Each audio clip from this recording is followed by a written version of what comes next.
Je suis ravi de vous retrouver sur le plateau d'AgriWeb TV au Salon de l'Agriculture Nouvelle-Aquitaine. Nous sommes ici pour parler des rendez-vous de l'agrivoltaïsme. Un sujet ce matin, c'est la conception. Comment réussir son projet de la conception à l'exploitation. Autour de la table, des acteurs de l'agrivoltaïsme et un agriculteur. Nous allons voir comment on fait. Mais tout d'abord, moi j'aimerais avoir une petite définition de l'agrivoltaïsme. Allez Mathieu, vous pouvez nous dire un peu ce que c'est ? Bonjour. Bonjour. Je me présente, je suis Mathieu Dagron, je travaille pour la société AS Développement. Nous sommes un cabinet d'expertise spécialisé dans l'agrivoltaïsme et en particulier sur la partie agricole. Donc faire toutes les études pour accompagner le projet de A à Z. L'agrivoltaïsme, on en entend beaucoup parler effectivement en ce moment. Pour la définition, moi je dirais que c'est avant tout une symbiose entre une production agricole qui doit être le moins impactée possible bien sûr, et la production d'énergie renouvelable d'origine solaire photovoltaïque sur la même parcelle. D'accord. Vous confirmez à côté de vous? Je confirme. Olivier. Bonjour, Olivier. Bonjour. Fauché, Société Vent Solaire. Nous sommes développeurs et exploitants de projets agrivoltaïques. Et effectivement, je confirme la définition de Mathieu. C'est une activité agricole principalement et de façon secondaire, une production d'énergie sur des mêmes terrains exploités par un agriculteur avec un exploitant ou la même personne. Et effectivement, une production d'énergie de panneaux. Autre acteur aussi de l'agrivoltaïsme, vous Hervé. Oui, bonjour Julien. Bonjour. Moi, je représente la société Enerparc Solaire. Je suis responsable régional sud-ouest et je confirme effectivement cette définition. Il est primordial de bien noter que c'est l'activité agricole qui est principale et que l'activité solaire va venir s'adapter à un projet agricole qui peut être porté par un exploitant, par une exploitation, voire plusieurs ou un collectif d'exploitants. Très bien. Et puis à côté de vous, on trouve un éleveur ovin dans le Loiret. Présentez-vous un peu votre exploitation et pourquoi vous êtes là. Sans doute que vous avez quelque chose sur votre exploitation un peu spéciale. Bonjour à tous. Oui, Cédric Chapelier, je suis éleveur ovin dans le Loiret depuis une douzaine d'années. Et donc je suis exploitant sous centrale solaire. Et donc je rejoins la définition qui a été donnée par les camarades au niveau de l'agrivoltaïsme, tout à fait. Vous, sur votre exploitation, vous avez des panneaux, c'est bien ça, on va. Alors j'exploite pour autrui, auprès de développeurs, j'exploite des centrales solaires, qui étaient du PV au sol initialement, puisqu'on était avant les décrets. Oui. Donc c'est de là que je tire mon expérience et je développe aujourd'hui des projets agrivoltaïques sur l'exploitation. Bon, on va voir tout ça après. Justement, moi je suis agriculteur. Je veux me lancer, me diversifier surtout. Comment je fais? J'ai un projet, je vous contacte d'abord Mathieu. Je vous dirai oui avec grand plaisir. En fait, vous pouvez contacter donc, soit des gens comme nous, c'est-à-dire des bureaux d'études, des cabinets d'experts qui accompagnent les agriculteurs déjà pour répondre à leurs questions, faire la sensibilisation et puis éventuellement, si les conditions sont réunies, accompagner le projet un peu plus loin. Ou alors, vous pouvez contacter aussi directement des opérateurs qui font également ce travail de conseil et d'accompagnement. Donc, que fait un bureau d'études? Il conseille, il s'occupe de la conception, il développe? Alors, chez nous ne développons pas. Nous avons deux activités principales. Une activité bureau d'études, de mes collègues qui sont derrière, donc qui va réaliser un certain nombre d'études qui sont obligatoires dans le cadre de l'obtention des différentes autorisations administratives. Ça, c'est notre cœur de métier historique. Et la deuxième partie, donc, je m'occupe, qui est l'accompagnement des agriculteurs. Donc, comme je disais, dès le premier contact, répondre aux questions. Qu'est-ce que l'agrivoltaïsme? Je ne veux pas qu'on bétonne mon champ. Ça tombe bien, il n'y a pas de béton. Ce genre de choses. Donc voilà, on vient travailler, les gens réfléchissent, ils reviennent vers nous ou pas. Et si ça se passe bien, on commence à dérisquer en fait, le projet pour les opérateurs. Donc on va commencer à regarder un petit peu toutes les contraintes possibles qu'il va y avoir ou non sur la parcelle. Et ensuite, on passe le ballon en équipe à des opérateurs partenaires qui vont ensuite continuer à travailler. Puis on va continuer nous aussi à être présents en fil rouge, on va dire, jusqu'à la construction du projet, dès qu'il y a une question agricole pour accompagner le projet au niveau des institutions, comme les chambres d'agriculture, comme faire les visites en mairie, les réunions publiques. Parce qu'il y a des fois il y a des questions très terre-à-terre, purement agricoles, où des opérateurs, bien que très compétents, vont peut-être un peu sécher. Et donc on est là pour répondre aux questions terre-à-terre, quoi, on va dire. Et depuis peu, je crois que c'est un peu régulé. Il y a un décret qui est tombé là, début de l'année, fin d'année dernière, début d'année. Expliquez-nous un peu, vous qui vous occupez un peu du développement, Hervé, et de la conception. Oui, alors ce décret, on l'attendait tous depuis quelques temps maintenant. Il s'est beaucoup fait attendre. Il a le mérite de poser un cadre réglementaire et d'éviter toute dérive, et notamment des projets alibi, comme il y en a eu un certain nombre précédemment. Et donc ça, c'est fondamental. Je rebondis également sur ce que disait Mathieu, sur l'importance de la concertation et du travail avec les bureaux d'études techniques tels qu'ASDEV pour avoir des projets cohérents avec le territoire et cohérents avec l'agriculture qui est envisagée sous les panneaux.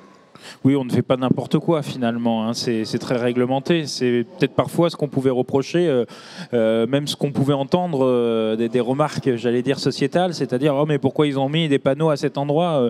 Il y avait de la terre agricole ici avant. Oui, totalement. Alors, comme je le disais tout à l'heure, la clé, c'est vraiment que l'activité solaire vienne s'adapter autour du projet agricole et apporter un véritable service, que ce soit au niveau du bien-être animal, de la protection contre les aléas ou une augmentation de la production agricole. Donc, il y a cette notion de service qui est réellement primordiale pour tout projet agri-privé. Exactement. Mais justement, ces projets, vous en menez, vous, aussi bien sur le solaire que sur l'éolien, c'est bien ça, avant solaire ? Alors en ce qui nous concerne à Bordeaux, pour la Nouvelle-Aquitaine, c'est principalement du solaire. Du solaire, oui. Vraiment de l'agrivoltaïsme. L'éolien concerne plus mes collègues du nord de la France. Du nord de la France. En Nouvelle-Aquitaine, l'éolien est un petit peu compliqué, donc pas tout de suite pour nous. On en a un peu quand même dans le nord de la Nouvelle-Aquitaine. Voilà, c'est anciennement Poitou-Charentes, effectivement. On a des projets en cours, mais qui sont gérés par d'autres agences que nous. Nous, on est vraiment sur l'agrivoltaïsme, en partenariat avec ASDEV dans cette notion d'analyse. Et comme le dit Hervé, la loi est sortie l'année dernière, en mars 2023. Les décrets ont mis plus d'un an à sortir. Aujourd'hui, ça ne répond pas à tous les besoins, à toutes les questions, mais effectivement, ça nous permet d'avoir un cadre défini. Et à partir du moment où, avec les propriétaires, on se met d'accord, enfin propriétaires exploitants, pardon, avec les propriétaires exploitants, on se met d'accord sur leur projet agricole, ça nous permet d'avoir le moins possible d'impact sur la terre agricole, de laisser l'activité se dérouler dans de bonnes conditions, apporter un bien-être aux animaux, quand dans le cas d'élevage, comme par exemple on l'indiquait avant, mais aussi faire de la production agricole type luzerne ou autre, voilà, et que l'activité, l'exploitation commune se passe dans les meilleures conditions. Oui, qu'elle ne soit pas impactée. Hein. Exactement, il ne faut pas que ça soit impacté et on ne doit pas gêner l'activité agricole en tant que telle, puisque nous, on est installés à partir du moment où les panneaux sont posés, on est là pour 30 ans. Et même s'il y a une réversibilité, on démonte tout, on enlève, il n'y a rien qui reste sur les terrains. Il est remis comme à l'origine, soit, mais il faut que l'activité agricole continue. Et ensemble pendant toute la durée de l'exploitation. Oui, parce qu'il me semble que le décret faisait aussi attention à ça, que tout soit démontable, recyclable quasiment aussi. Alors, je dirais que la plupart des développeurs le respectaient d'ores et déjà dans leurs contrats et dans leurs promesses de bail de façon tout à fait cohérente. Il semblerait, je reconnais, comme disait Hervé tout à l'heure, qu'il y a eu certains alibis, il y a eu des abus. Ça fait partie prenante maintenant des décrets. On se doit de démonter, de remettre en état. Il n'y a pas de béton dans les installations, les câbles électriques sont retirés, les grillages, enfin toute l'activité photovoltaïque est retirée, et sans pénaliser l'activité agricole. Donc c'est vraiment un des points clés. C'est pas le seul, il y en a d'autres. Le bien-être animal est aussi un point d'amélioration ou de rendement agricole, quand on est sur de la production céréalière par exemple. Donc il y a vraiment une réflexion commune entre une analyse agricole et un site industriel, entre guillemets, avec une production électrique. Là, on est en Nouvelle-Aquitaine. J'allais vous demander, peut-être Hervé et Mathieu, les projets aujourd'hui, ça se développe beaucoup. On a beaucoup de demandes en Nouvelle-Aquitaine de la part des agriculteurs. Peut-être Hervé après Mathieu. Oui, alors la Nouvelle-Aquitaine est un territoire assez rural avec beaucoup d'exploitations et beaucoup de demandes avec des objectifs qui sont ambitieux en termes de développement d'énergie renouvelable. Donc il y a effectivement un portefeuille de projets qui peut être relativement conséquent. Nous, au niveau d'Enerpark, on a environ 400 ou 500 mégas dans le portefeuille, avec un certain nombre de projets qui sont déposés, pour lesquels on attend les autorisations dans les prochaines semaines ou les prochains mois. Ce que je voudrais mentionner également, c'est que Enerpark est présent sur toute la chaîne de valeur. On ne se contente pas simplement du développement des projets, mais on les construit, on les exploite. Et on a vraiment cette vision 360 des projets jusqu'à la vente de l'électron en micro-trading sur les marchés boursiers. Donc on accompagne véritablement ces projets de leur conception jusqu'au démantèlement. Et comme le disait Olivier, c'est effectivement des projets qui sont réversibles, entièrement démontables, recyclables et valorisables à plus de 95%, avec des filières déjà bien établies. Et en bureau d'études, vous avez beaucoup de demandes, je suppose, effectivement. Oui, nous avons beaucoup de demandes, beaucoup de gens curieux surtout, qui viennent savoir un petit peu ce qui serait faisable sur leur terre. Et donc on va essayer de regarder au cas particulier ce qui est faisable. Beaucoup de demandes aujourd'hui, mais beaucoup de questions, en particulier sur tout l'aspect réglementaire. Donc on travaille beaucoup ces choses-là, parce que très rapidement, on peut dire à un agriculteur si un certain nombre de paramètres font que son projet sera impossible, voire ou très compliqué, ou alors possible bien sûr, mais voilà, on ne peut pas en faire partout. Et typiquement, pour comprendre rapidement, il ne faut pas que le terrain soit trop pentu, par exemple. Les pentes au nord, on va chercher le soleil, donc on va éviter. Des terrains morcelés au milieu de la forêt, par exemple, il va falloir s'éloigner s'il y a des risques de feu. Donc le SDIS nous demande par exemple de mettre à 20-30 mètres. Et puis il y a de l'ombre aussi, donc voilà. Le projet idéal, on dirait, c'est un grand rectangle de 30 hectares au milieu nulle part, sans voisins, sans site archéologique, sans église classée ou autre à côté. Donc on a un très beau pays, mais voilà, il y a un territoire qui est très dense et très riche, même si on se dit des fois que la campagne est vide, elle est loin d'être vide. Donc on travaille là pour regarder un peu tout ça. Mais il y a beaucoup de demandes pour répondre à votre question. Il y a beaucoup de demandes. J'allais vous demander, il faut combien de temps pour que ça puisse être concret? Parce que j'ai l'impression que là, on parle de projet, le temps d'avoir d'instruire tous les dossiers, de faire toutes les demandes, ça doit prendre quand même au moins une année, voire plus. Alors, nettement plus, oui, effectivement. Entre la partie prospection, définition des zones, analyse qu'on fait en partenariat avec ASDEF, par exemple, sur les zones humides, sur le potentiel agricole, les notions administratives françaises, à savoir, avant le dépôt de permis de construire, on est soumis à une étude environnementale, à une étude d'impact, à une étude paysagère. On arrive en instruction de permis, grosso modo une bonne année pour avoir un retour du permis positif si on ne nous demande pas d'éléments complémentaires, traduit entre le premier échange avec un propriétaire exploitant et le moment où techniquement les panneaux sortent de terre, il y a entre 3 et 4 ans. 3 à 4 ans, c'est quand même, oui. Quand tout se passe bien. Ok. Quand tout se passe bien. Minimum. Minimum, voilà, minimum. Je ne sais pas si Hervé me rejoint dans le délai, mais... Je rejoins sur le minimum. Sur le minimum. On va rester très positif. 4 ans. Il le faut. Non, mais c'est vrai que ça paraît énorme, finalement, en réfléchissant à tout ça. Alors, ça l'est parce que y a une notion de... Les études environnementales se font sur une année. On est obligé de passer sur chacune des saisons sur la même zone pour étudier effectivement la faune, la flore, les présences. L'étude d'impact, elle se fait aussi dans la durée. Même si on veut faire vite, il y a un délai à respecter et effectivement ces études sont obligatoires. En préfecture, quand le permis de construire est déposé, il faut qu'il soit le plus complet possible. Les éléments de BE comme ASDEV, de notre travail de développeur, la notion administrative, c'est ça, 4-5 ans à avoir effectivement des panneaux. Je ne parle pas de production et de puissance utilisée du parc en utilisation. J'arrive à la notion administrative à 4-5 ans. Cédric, vous avez déjà des projets dans le Loiret, c'est bien ça, hein? Expliquez-nous, c'était aussi long ou c'était un peu moins long justement? Tout à fait. Les premières négociations ont commencé en 2018 pour pouvoir mettre les brebis en 2022 sous les panneaux. Donc oui, je rejoins cette durée. Donc vous avez la durée minimale, c'est déjà bien. Tout à fait. Et après, je rejoins le besoin de développer à la fois le besoin énergétique, mais aussi la protection de la biodiversité et le monde agricole. Donc c'est aussi pour ça qu'il y a beaucoup de jalons à passer pour valider les projets. Oui, c'est vrai.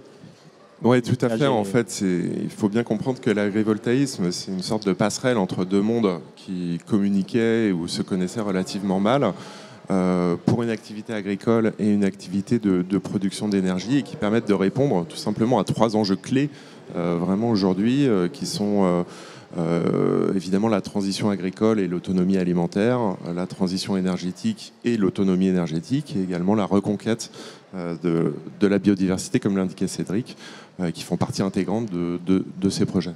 De ces projets. Cédric, justement, vous avez un peu de recul, puisque 2022, c'était avant-hier, on va dire ça comme ça.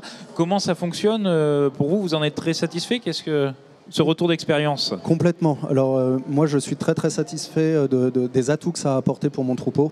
En termes de gestion de troupeau, en termes de protection contre la prédation, qu'elle soit aérienne, la protection contre les aléas climatiques. Je fais mes agnelages sous centrale PV, ce qui me permet de protéger les agneaux par rapport aux pluies et aux aléas climatiques. Donc j'y ai trouvé un fort atout. Et même vis-à-vis du soleil, même si vous êtes dans le Loiret, il y a quand même un peu d'ensoleillement l'été. Je suppose qu'elles sont contentes de trouver de l'ombre. Tout à fait, les brebis ne s'y trompent pas, elles se mettent bien à l'ombre l'été, elles profitent grandement des centrales PV, c'est un vrai atout sur l'exploitation. Et ça n'empêche pas de pousser, l'herbe de pousser justement, parce que... Contrairement à ce qu'on pense, non, parce que le foncier n'est pas complètement couvert. Il y a des interrangs. En fonction des centrales, les interrangs peuvent être plus ou moins importants en fonction du développement agricole qui a été fait ou non sur la centrale. Et puis, moi, historiquement, je suis habitué à pâturer en zone naturelle, habitué à travailler en sous-bois. L'herbe pousse malgré tout et on le retrouve sur les centrales PV. Oui, moi je me souviens quand on était à l'école et qu'on mettait l'herbe dans le noir, elle poussait pas pourtant. On n'est pas dans le noir. C'est ombragé. On garde de l'humidité en plus, je suppose. C'est ça. Les panneaux ne sont pas, comment dire, imperméables. Entre les panneaux, l'eau peut s'écouler, donc le sol est hydraté, l'herbe peut pousser. Le soleil tourne, donc l'ombrage n'est pas constant au même endroit. On est plus en zone ombragée qu'obscure. Effectivement, vous vouliez réagir. Oui, c'est vrai qu'on n'a pas défini exactement. On a parlé d'un point de vue général de ce qu'est l'agrivoltaïsme, mais sur quelques chiffres techniques qui sont ceux du décret.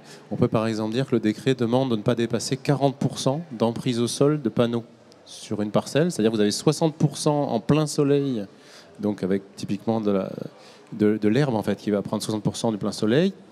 30 à 40%, après ça dépend, c'est adapté sur chaque projet bien sûr. On va dire 40% maximum d'ombre qui va se déplacer dans la journée avec la course du soleil. D'accord. L'idée étant de concevoir une centrale agrivoltaïque avec au minimum 1 à 2 heures de soleil direct partout pour qu'il y ait une bonne photosynthèse.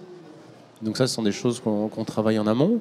Un autre chiffre, je donne 2 chiffres comme ça. Donc le deuxième chiffre, ça sera celui du point de vue AS Développement qui nous plaît le plus, qui est le fait de dire que pour que le projet soit agrivoltaïque, il faut déjà pouvoir, d'un point de vue d'une étude documentée dès le début, puis après vérifier une fois que ça sera en place, avoir une baisse maximale du rendement agricole de la parcelle de 10%. 10%, c'est quand même très faible. Donc ça veut dire qu'on a 30% à 40% d'ombre, mais il va falloir que 10% de baisse de rendement. Donc c'est pour ça que aujourd'hui, c'est là le côté un peu ténu de cette affaire, c'est qu'il faut réussir à, quand je disais peu impacter, c'est impacter 10% maximum de rendement agricole, et en faisant quand même un minimum d'ombre, parce que l'idée c'est quand même d'avoir un rendement qui permette d'avoir une certaine rentabilité sur le projet. Donc voilà, pour vous dire, voilà, deux chiffres, un chiffre qui est plutôt côté panneau et un chiffre côté agricole. Et le décret vraiment a défini ces 2 côtés qui sont très intéressants. Et c'est la production, je ne sais pas, chez vous, vous produisez combien et pour qui, j'allais dire? Okay. Donc moi je suis éleveur au vin, j'ai une production d'agneaux à destination de la boucherie. On produit sous panneau et on n'a pas vocation à faire de l'éco-pâturage. On fait une vraie production agricole. Donc j'ai un taux de productivité d'environ 1,2 agneaux par brebis par an.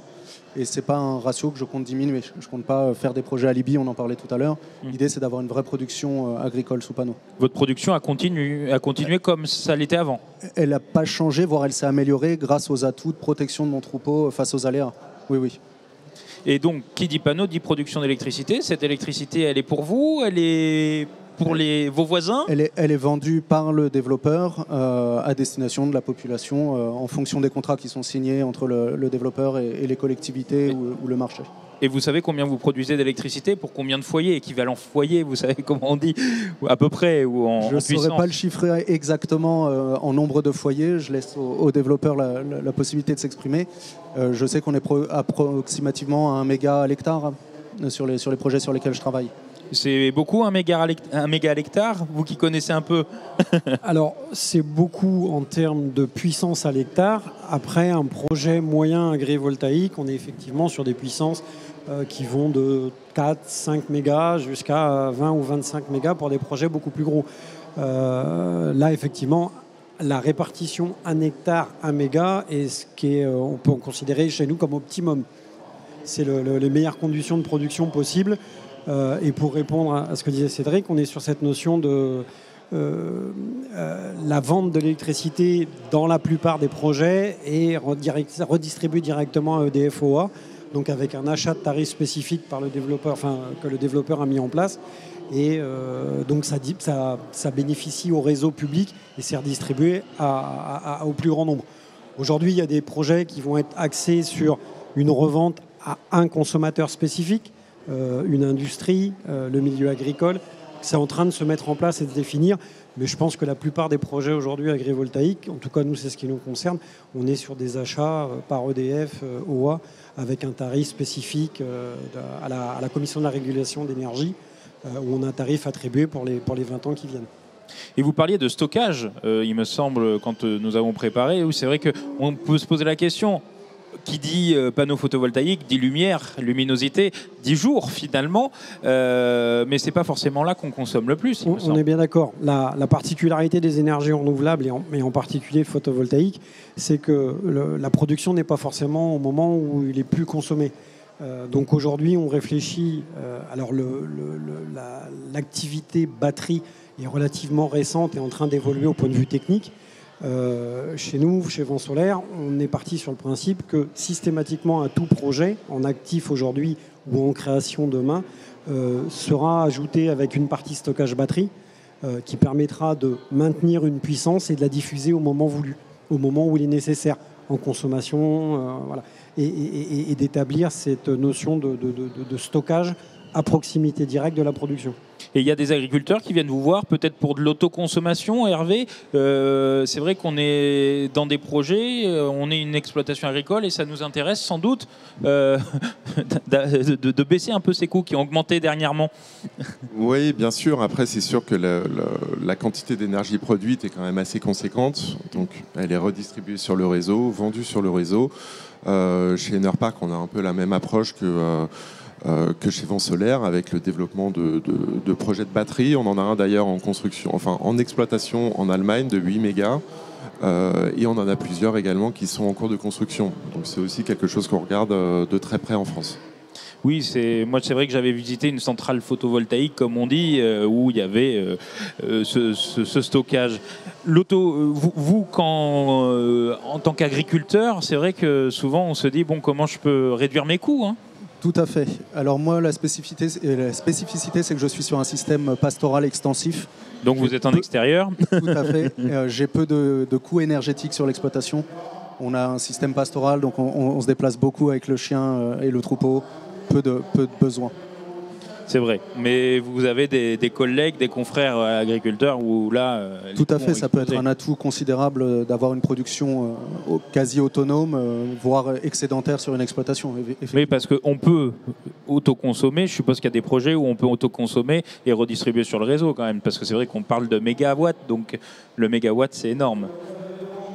Oui, alors je ne suis pas forcément l'expert là-dessus. Ce que je peux voir, c'est quand même la plupart des projets agrivoltaïques. Dès qu'on va passer les 4-5 mégas, ça sera 100% injection sur le réseau. Injection sur le réseau, ouais. Ça peut être compliqué techniquement de faire une partie autoconsommation, une partie injectée. Ouais, souvent, il faut quelques panneaux sur son exploitation. Voilà, souvent, ça va être plutôt des projets de solaire sur bâtiment. Qui vont donner lieu à de l'autoconsommation, parce qu'on est sur de l'ordre de 100 à 200 kW. Oui. Et là, on est plus proche des besoins énergétiques d'une exploitation. sur des projets agrivoltaïques, on est vraiment sur des très fortes puissances, des fortes puissances x10 par rapport à un hangar. Oui. Même s'il n'y a que 30% de panneaux dans un champ, comme le champ fait plusieurs hectares, ça fait vite beaucoup de panneaux. Et donc là, on va être plutôt sur des systèmes où on part sur la très haute tension, qui repart à des postes sources. On n'injecte pas forcément sur le réseau local, on va partir à 10, 15, 20 km pour injecter sur les infrastructures qui sont suffisamment costauds pour le supporter. Et je suppose que les agriculteurs, quand ils viennent vous voir, ils ont aussi cette question de est-ce que je peux en garder pour moi ? C'est une question. Après, moi, je dis toujours, après, ça peut se négocier avec un opérateur. Rien n'empêche de mettre une cinquantaine de panneaux dans un coin qui sont branchés en local.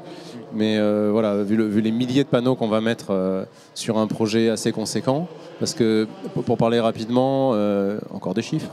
Oui.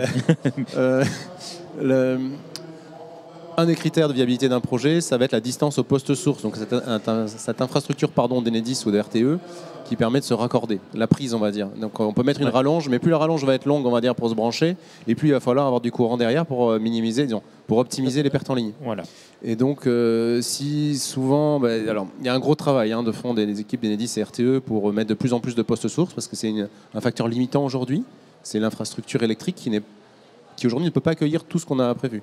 Donc ça va se développer. Derrière, on a besoin de faire à peu près 2 hectares de surface pour 1 km de distance au poste source. Voilà. Donc c'est pour ça que très vite, quand on est dans des endroits à 10-15 km d'un poste source, il va falloir être sur 20-30 hectares de projet. Et à ce moment-là, c'est là où on se dit, voilà, on a une forte puissance, l'autoconsommation est moins d'actualité. D'accord. Donc finalement, si je suis bien, c'est pas facile, mais chaque projet est unique par certains côtés. C'est un accompagnement personnalisé. C'est bien ça.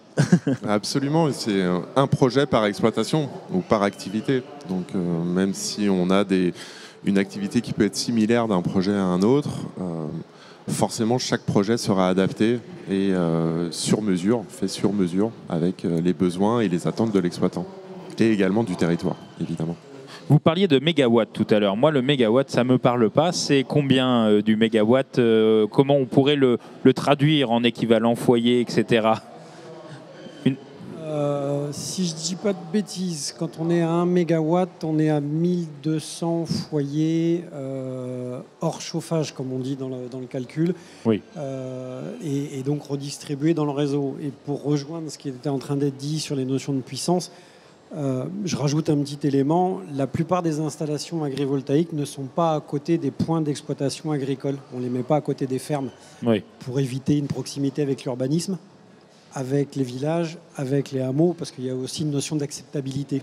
Donc les parcs sont souvent, en règle générale, le plus éloigné possible des habitations ou de la visibilité, et donc pas directement à côté de la consommation voulue. Je reviens à ce que disait Mathieu.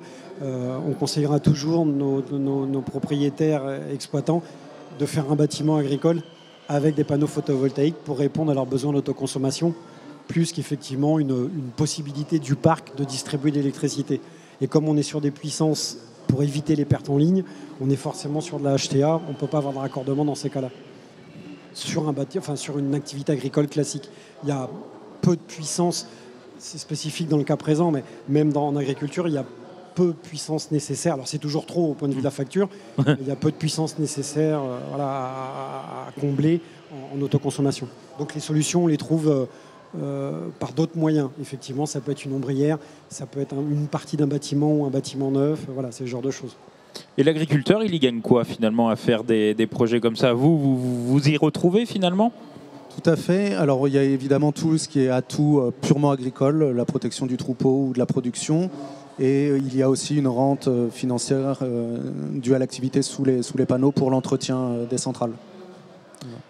Donc c'est aussi une assurance sur le long terme pour la capacité du revenu de l'exploitation de s'assurer une indépendance des aléas climatiques ou administratifs divers et variés, notamment dus à la PAC. Ça permet de se diversifier, ses revenus finalement. De se diversifier, de se renforcer aussi et d'avoir une pérennité plus forte sur l'exploitation. Oui, parce que je suppose que les agriculteurs, ils vous contactent aussi, c'est pour avoir de l'argent, quoi, grosso modo, initialement. Oui, c'est vrai que c'est souvent la première question. Combien on va gagner ? Combien on va gagner ? Et nous, très vite, on se dit, mais qu'est-ce que vous faites aujourd'hui ? Prenons un peu de temps pour regarder ce que vous faites, comment est-ce que vous travaillez, est-ce que vous avez des difficultés, si oui, où est-ce qu'elles sont ? Et comme disait Cédric très justement, il faut voir le projet agrivoltaïque non pas pour remplacer une activité agricole, mais pour venir la soutenir, voire typiquement avoir un socle, en plus des services bien sûr qui sont offerts aux cultures en plein champ, mais voir plutôt ça comme un socle de revenus, quoi qu'il arrive, sur 30 ou 40 ans, pour venir aider à stabiliser les revenus d'exploitation. Ça ne sera pas forcément le revenu principal, mais ça sera quelque chose, quoi qu'il arrive, qui paiera les factures, qui permettra quand même d'avoir une sécurité. Et la sécurité aujourd'hui, c'est compliqué dans le monde agricole. Comme disait Cédric, la PAC, ça peut changer à tout moment, tout peut changer à tout moment, les cours, ils montent, ils descendent, c'est assez volatile. Donc là, voilà, c'est comme ça qu'on voit les choses. Pour revenir donc sur les agriculteurs qui viennent nous voir, ils viennent souvent justement avec cette question d'argent.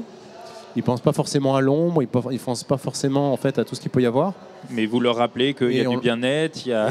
Voilà, et après, très vite, on va travailler en disant, voilà, qu'est-ce que vous faites et comment est-ce qu'on pourrait voir les choses pour votre cas.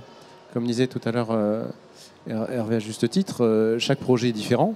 Donc, si vous avez des ovins, on ne va pas vous proposer, on ne va pas réfléchir ensemble à l'agriculteur, la même solution qu'avec des bovins. Les panneaux, forcément, déjà, ne seront pas à la même hauteur.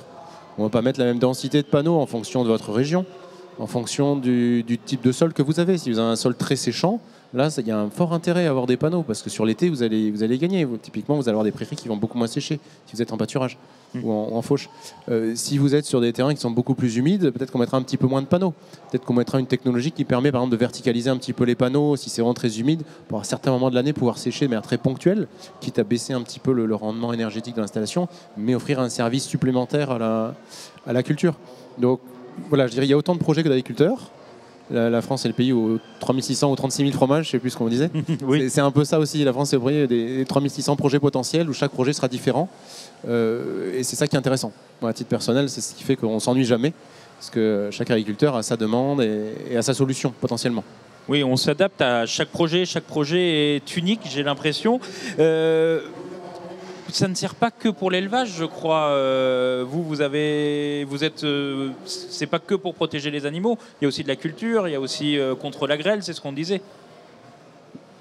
Allez-y, Hervé. Oui, tout à fait. On peut envisager beaucoup d'activités différentes sous les panneaux. Il faut que ce soit compatible, évidemment. Encore une fois, l'activité agricole doit rester significative et pérenne sous les panneaux. Nous, chez Enerpark, on se focalise surtout sur ce qu'on connaît aujourd'hui, c'est-à-dire des systèmes polyculture élevage. Donc dessous, on ne trouve pas forcément des animaux, ça peut être de la culture, c'est ce que vous disiez. Oui, tout à fait. On peut avoir quelques vergers, on peut avoir des vignes, on peut avoir certains types de légumes. Voilà, donc c'est vraiment au cas par cas. On va étudier la faisabilité de ces projets. En tout cas, on reste ouvert à tout ce qui est innovant et on regarde tout ce qu'il est possible de faire avec des partenaires et évidemment avec les exploitants agricoles. C'est vrai que vous aussi, vous avez des projets très différents en ce moment, aussi bien de l'élevage, de la polyculture aussi. Oui, je confirme ce que disait Hervé. Effectivement, cette approche multiculture est obligatoire, puisque même en Nouvelle-Aquitaine, les départements sont complètement différents en termes de typologie d'activité, en termes de culture ou d'habitudes agricoles. L'avantage qu'on a dans le groupe à la CNR, c'est qu'on a aussi une division recherche et développement. On est en train de faire des tests parce que c'est quelque chose de relativement récent, de couvrir des fruits rouges pour voir comment ils peuvent réaliser. Donc on a un projet en partenariat avec un lycée agricole du côté de Lyon à Dardilly, sur lequel il y a des panneaux qui sont canopés, alors non pas au sol mais légèrement au-dessus, avec en dessous différents types de cultures, arboriculture, fruits rouges, et pour voir l'évolution, justement ce qu'on disait tout à l'heure, la bonne souplesse entre photosynthèse, ombrage, protection des aléas, mais aussi un développement correct. Sur la vigne, bien évidemment, un beau sujet dans notre région. On est en train de faire un projet sur lequel on est en train de réfléchir à l'installation de chênes truffiers, voir aussi comment ils vont se comporter avec les panneaux dessus, qui oui vont les protéger, mais dans quel cadre, est-ce qu'il y aura suffisamment de soleil ou pas. On est encore sur des périodes de tests. Et il ne faut pas qu'on se trompe, puisque comme on le disait tout à l'heure, on est là pour aider un agriculteur à pérenniser son activité ou la transmettre. On part sur des très longues périodes d'exploitation. On est sur 30-40 ans, la moyenne des baux qui sont signés. Et donc ça veut dire que l'activité agricole doit être maintenue le plus longtemps possible. Si elle doit évoluer, dans quelles conditions ? Et c'est bien beau de dire on met des panneaux avec une culture dessus, tout va bien. Non, il faut tester, savoir si ça va vraiment se développer et si l'activité agricole reste pérenne tout le long. Pour pas tomber dans ce travers de dire vous êtes juste là pour mettre du panneau et en dessous il n'y a plus rien, quoi. Non, mais j'ai l'impression que maintenant quand même c'est régulé, on a plus ce travers-là. On y viendra. Mais on a toujours les réflexions. Voilà, on y viendra. Le décret va nous apporter ces éléments de contrôle et de suivi. C'est pas encore tout défini très précisément qui et à quel moment.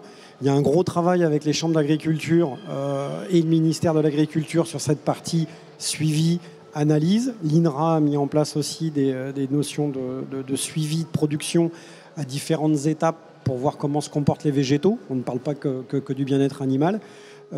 Comme disait tout à l'heure Mathieu, le respect du rendement nous montre aussi que les plus ou moins 10%, il faut les respecter. Donc ça se fera dans la durée. On est encore en phase test, je dirais, même si on